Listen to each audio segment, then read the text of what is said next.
Welcome to Mana's Seal YouTube channel. The previous video link is on the description box or on the top right card. Volume 13, The Paladin of the Holy Kingdom.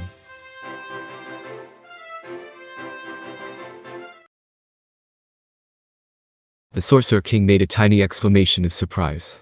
Nia knew very well that the maid demons were beings who could kill everyone in this room, and they were so powerful that she could not be at ease, even if someone told her not to worry.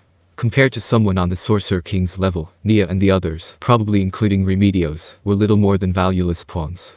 However, she would rather die than get in his way. She had once heard that the Sorcerer King's subordinates were prepared to die if they became hostages. While the Sorcerer King said it had disturbed him, Nia could finally understand how his subordinates had felt.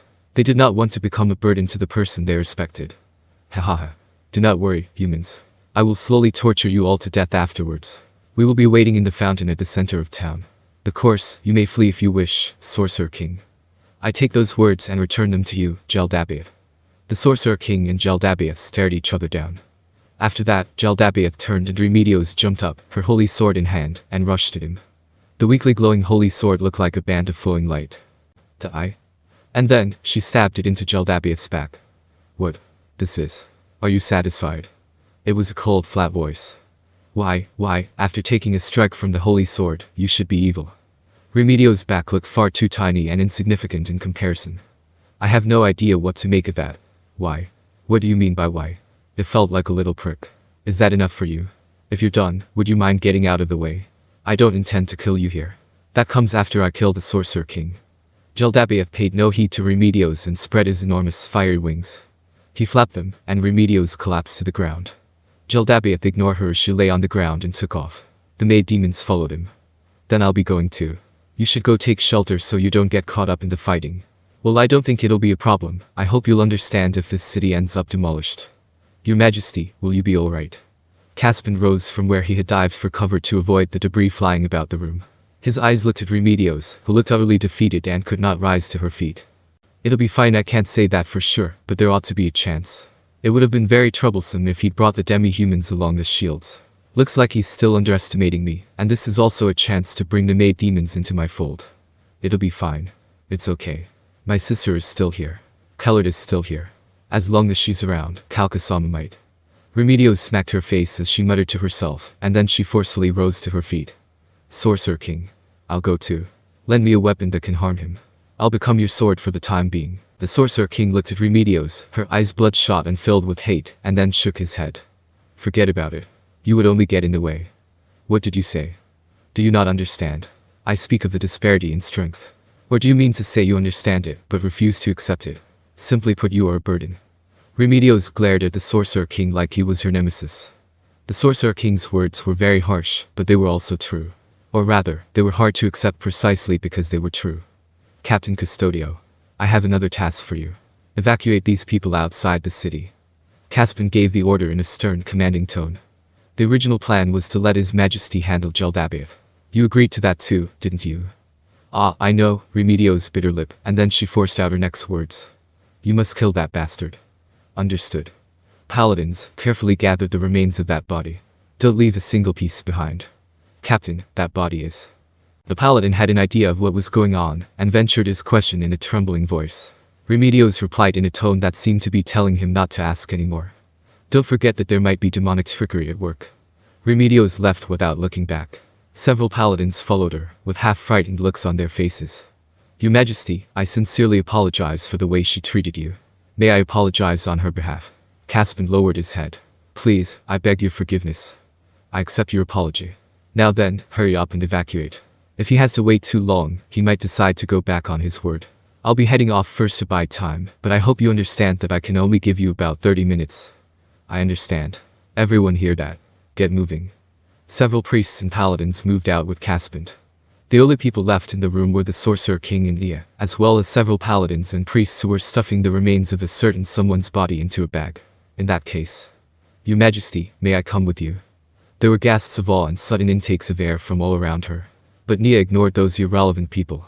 She took off her visor and looked straight at the Sorcerer King. Yumu. I cannot. He may have said all that just now, but he's a demon.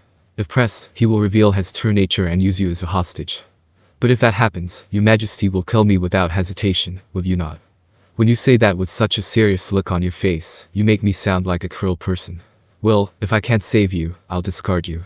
I'll hit you with an attack spell as well. In that case. I am not doing this because I want to kill hostages, you know. Ah, forgive me. That was how it was.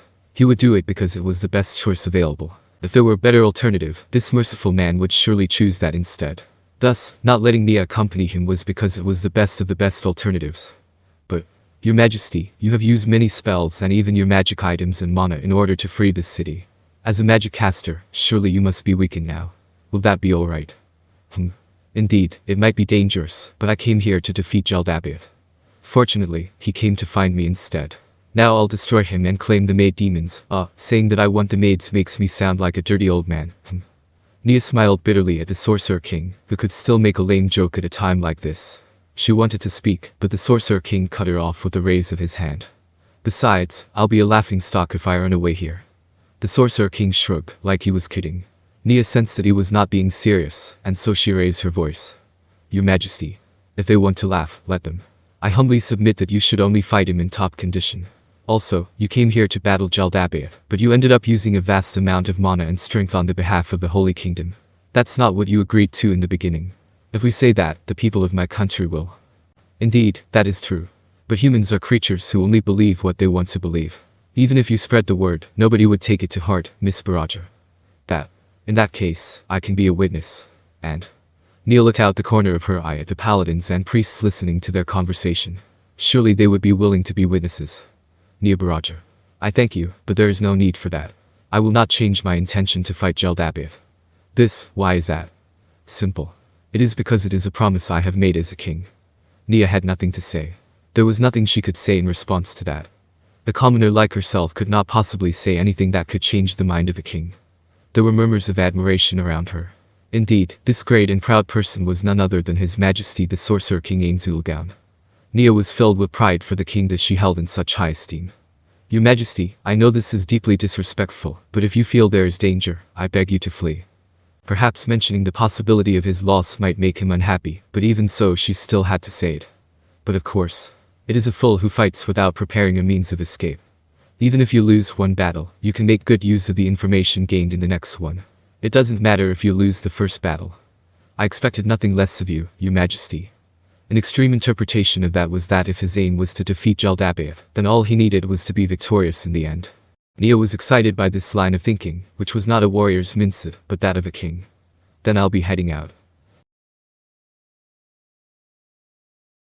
Ains walked toward the place Jaldaboath had indicated. Along the way, he used message to order the two Hanzos who had followed him to check for tails, and if anyone was observing from afar.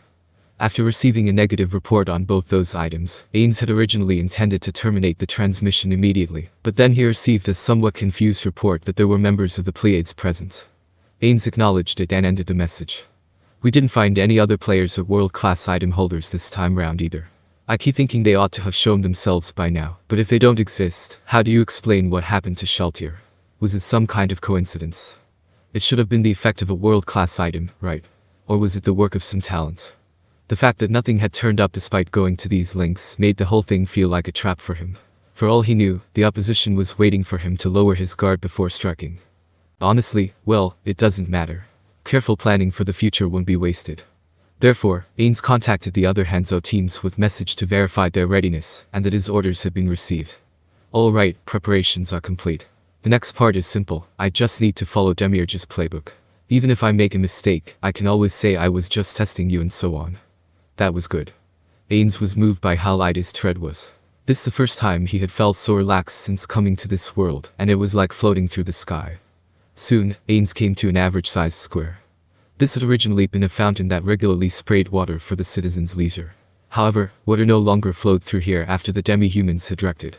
There were no plans to restore it for the time being, and the surroundings looked very austere. A demon stood proudly there. It was a huge demon with burning wings and two crimson brawny fists. This was the evil Lord of Wrath from Nazareth. However, what stood here was merely a monster that Demiurge had called up with his evil Lord summons.